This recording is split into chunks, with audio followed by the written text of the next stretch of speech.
दोस्तों, तो वारी एनर्जीज आईपीओ के बाद जल्द ही मार्केट में इसी तरह की दो और कंपनियों का आईपीओ आने वाला है। यानी कि मार्केट में दो और धमाकेदार आईपीओ जल्द ही ओपन होने वाले हैं। एक है एनटीपीसी ग्रीन एनर्जी का आईपीओ और दूसरा है एक्मे सोलर का आईपीओ।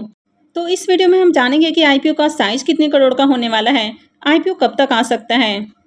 तो इससे पहले कि मैं वीडियो को शुरू करूं, अगर आप इस चैनल पर पहली बार विजिट कर रहे हैं या फिर आपने चैनल अब तक सब्सक्राइब नहीं किया है तो चैनल को सब्सक्राइब कर लें और वीडियो को भी लाइक कर दें। तो पहले बात कर लेते हैं एक्मे सोलर होल्डिंग्स आईपीओ के बारे में। अब ये जो कंपनी है ये 2015 में इनकॉर्पोरेट हुई है और ये कंपनी भी रिन्यूएबल एनर्जी पावर प्रोड्यूसर है, एनर्जी जनरेट करने का काम करती है। कंपनी रिन्यूएबल एनर्जी प्रोजेक्ट की डेवलपिंग, बिल्डिंग, ओनिंग, ऑपरेटिंग और मेंटेनेंस से रिलेटेड काम करती है, यानी कि इन टू एंड सर्विसेज ऑफर करती है। इस कंपनी के पास इन हाउस इंजीनियरिंग, प्रोक्योरमेंट और कंस्ट्रक्शन डिवीजन है।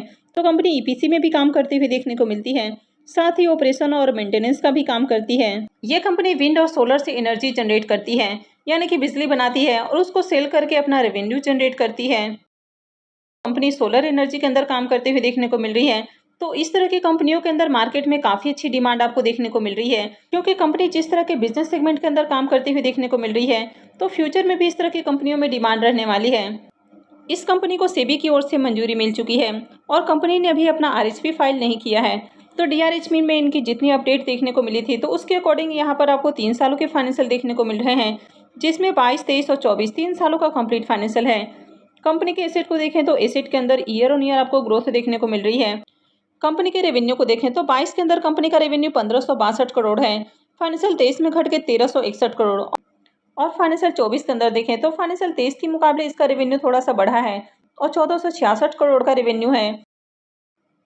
कंपनी के प्रॉफिट आफ्टर टैक्स को देखें तो फाइनेंशियल 22 के अंदर कंपनी का प्रॉफिट 62 करोड़ है, फाइनेंशियल 23 में कंपनी लॉस में देखने को मिल रही है और 3 करोड़ के लॉस में है। लेकिन फाइनेंशियल 24 में देखें तो शानदार जंप देखने को मिली है और 689 करोड़ का कंपनी ने प्रॉफिट बनाया है, यानी कि फाइनेंशियल 24 के अंदर बम्पर इसमें उछाल देखने को मिल रहा है। कंपनी के नेटवर्थ को देखें तो ईयर ऑन ईयर इसके नेटवर्थ बढ़ते हुए देखने को मिले हैं और अगर इसके रिजर्व को भी देखें तो इसके रिजर्व भी पहले के मुकाबले इंक्रीज हुए हैं। कंपनी के ऊपर कर्ज को देखें तो ज़्यादा कर्ज नहीं है और कंपनी का डेट भी पहले के मुकाबले रिड्यूस हुआ है। तो कंपनी के ऊपर 372 करोड़ का कर्ज है और कंपनी आईपीओ से जो फंड रेज करने वाली है तो उसमें से भी कुछ पैसा कर्ज के भुगतान के ऊपर खर्च करेगी, तो आगे कंपनी का डेट और कम हो जाएगा। तो कंपनी के फाइनेंशियल को देखें तो फाइनेंशियल अच्छा है। तो इस कंपनी को ऑलरेडी सेबी की ओर से मंजूरी मिल चुकी है, तो उम्मीद है कि आईपीओ नवंबर में ही आपको आते हुए देखने को मिलेगा। वैसे अब तक इसके डेट की ऑफिशियल अनाउंसमेंट नहीं हुई है कि आईपीओ कब से आने वाला है। आईपीओ में फेस वैल्यू 2 रुपये पर शेयर होने वाला है। इसके प्राइस बैंड और लॉट साइज भी अब तक अपडेट नहीं किए गए हैं। आईपीओ के साइज को देखें तो आईपीओ 3000 करोड़ रुपए का होने वाला है, जिसमें से 2000 करोड़ रुपए के फ्रेश इशू रहेंगे और 1000 करोड़ का ऑफर फॉर सेल होने वाला है। ये मेन बोर्ड आईपीओ है, तो कंपनी बीएससी और एनएससी के ऊपर लिस्ट होने वाली है। अब ये कंपनी सोलर के बिजनेस में देखने को मिल रही है, तो इसमें भी आपको बम्पर सब्सक्रिप्शन लगते हुए देखने को मिलेंगे, लेकिन इसका ज़्यादा फायदा रिटेलर्स को नहीं मिलने वाला है, क्योंकि इसमें रिजर्वेशन पोर्शन को देखें तो क्यूआईबीएस के लिए 75% का पोर्शन है, जबकि रिटेलर्स के लिए आईपीओ में मात्र 10% का पोर्शन है। तो बहुत ही कम रिटेलर्स को आईपीओ में अलॉटमेंट मिलने वाली है। एचएनआईस के लिए 15% का पोर्शन है।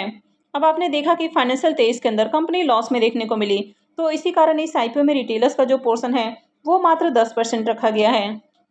इस आईपीओ में प्रमोटर्स की होल्डिंग अभी 100% है और आईपीओ आने के बाद प्रमोटर्स की होल्डिंग कम हो जाएगी। तो अब तक इसके डेट अनाउंस नहीं हुए हैं, तो जैसे इसके डेट अनाउंस होते हैं या इससे रिलेटेड और कोई अपडेट आती है तो मैं भी आपको अपडेट कर दूंगी। तो चलिए अब नेक्स्ट आईपीओ को देख लेते हैं। तो नेक्स्ट ग्रीन एनर्जी वाला आईपीओ होने वाला है एनटीपीसी ग्रीन का आईपीओ। अब ये जो कंपनी है ये एनटीपीसी की सब्सिडरी कंपनी है। तो इस आईपीओ में शेयर होल्डर कोटा होने वाला है, यानी कि जिनके पास भी एनटीपीसी के शेयर्स होंगे वे इस आईपीओ में शेयर होल्डर कोटा में अप्लाई करने के लिए एलिजिबल हो सकते हैं। अब इस आईपीओ में भी उम्मीद है कि आईपीओ नवंबर में ही आते हुए देखने को मिलेगा। हालांकि इस कंपनी को अब तक सेबी की ओर से मंजूरी नहीं मिली है, लेकिन उम्मीद है कि इनको जल्द ही मंजूरी मिल सकती है। तो जैसे ही इनको मंजूरी मिलती है तो कंपनी जल्द से जल्द अपना आईपीओ ला सकती है, यानी कि नवंबर तक इस आईपीओ के आने की उम्मीदें लग रही हैं। तो अगर आपने अभी भी एनटीपीसी के शेयर्स को बाई नहीं किया है तो बाई कर सकते हैं, क्योंकि इस आईपीओ में शेयर होल्डर कोटा होने वाला है। अब जो भी सोलर या ग्रीन एनर्जी वाली कंपनियां अभी मार्केट में आ रही हैं तो इस तरह की कंपनियों में डिमांड देखने को मिल रही है, यानी कि इस तरह के आईपीओ से बढ़िया प्रॉफिट बनने की उम्मीद है। तो अगर आप शेयर होल्डर कोटा के लिए भी एलिजिबल रहते हैं तो आपको डबल बेनिफिट हो सकता है, यानी कि आपके अलॉटमेंट मिलने की पॉसिबिलिटी हाई हो जाती है। तो अभी भी आपके पास मौका है, आप एनटीपीसी के शेयर्स को बाई कर सकते हैं। और शेयर होल्डर पोर्शन में एलिजिबल होने के लिए आपके पास सिर्फ एनटीपीसी के एक शेयर्स होने चाहिए, तो एक शेयर ही बाई करना काफ़ी है। तो एनटीपीसी ग्रीन एक पब्लिक सेक्टर कंपनी है, यानी कि गवर्नमेंट सेक्टर की कंपनी है। ये कंपनी सोलर एनर्जी में काम करते हुए देखने को मिलती है, यानी कि सोलर से एनर्जी जनरेट करती है, विंड से भी एनर्जी जनरेट करती है। कंपनी हाइब्रिड प्रोजेक्ट के ऊपर भी काम करती है और कंपनी आगे ग्रीन हाइड्रोजन के अंदर भी काम करने वाली है, यानी कि इनका लॉन्ग टर्म का विजन देखने को मिल रहा है। तो ओवरऑल बिजनेस को देखें तो बिजनेस अच्छा है।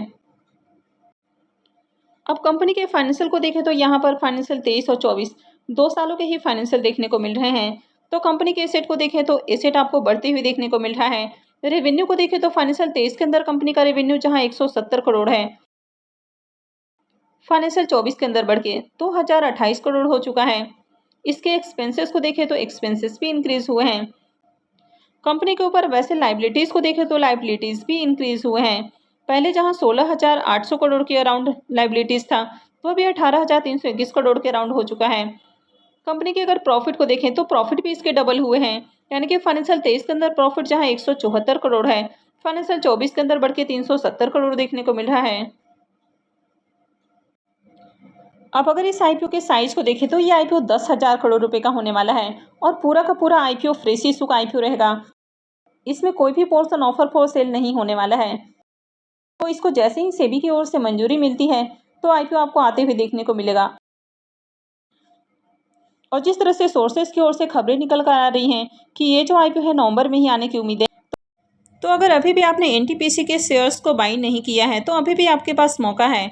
अगर आप शेयर होल्डर कोटा में अप्लाई करने के लिए एलिजिबल होना चाहते हैं तो आप एनटीपीसी के एक शेयर को बाई कर सकते हैं, आपको ज़्यादा शेयर्स बाई नहीं करने हैं। तो अगर आप शेयर होल्डर कोटा में भी अप्लाई करने के लिए एलिजिबल रहते हैं तो आपकी अलॉटमेंट मिलने की पॉसिबिलिटी हाई हो जाती है। और ये जो ग्रीन एनर्जी वाली कंपनियां अपना आईपीओ लेकर आ रही हैं, तो इस तरह के आईपीओस को मार्केट में काफ़ी अच्छा रिस्पांस देखने को मिल रहा है और आईपीओस की लिस्टिंग भी बम्पर देखने को मिल रही है। तो इस आईपीओ से भी काफ़ी उम्मीदें हैं कि आईपीओ भी पैसे को डबल बना कर दे सकता है। हालांकि अभी से कुछ भी प्रिडिक्ट नहीं किया जा सकता है, लेकिन ओवरऑल जिस तरह ये ग्रीन एनर्जी वाली कंपनियां प्रॉफिट बना कर दे रही हैं, तो ऐसे में इस आईपीओ से भी बम्पर प्रॉफिट बनने की उम्मीदें हैं। तो आप अभी से शेयर होल्डर कोटा में अप्लाई करने के लिए तैयारी कर सकते हैं, यानी कि एनटीपीसी के एक शेयर को बाई करके रख सकते हैं। तो आगे अगर इससे रिलेटेड और कोई अपडेट आती है तो मैं भी आपको अपडेट कर दूंगी। तो आगे भी ऐसे ही अपडेट से जुड़े रहने के लिए चैनल से जुड़े रहें, चैनल को सब्सक्राइब करके रखें। और अगर आपने इस वीडियो को अब तक लाइक नहीं किया है तो वीडियो को भी लाइक कर दें। वीडियो को अंत तक देखने के लिए आप सबको बहुत बहुत धन्यवाद।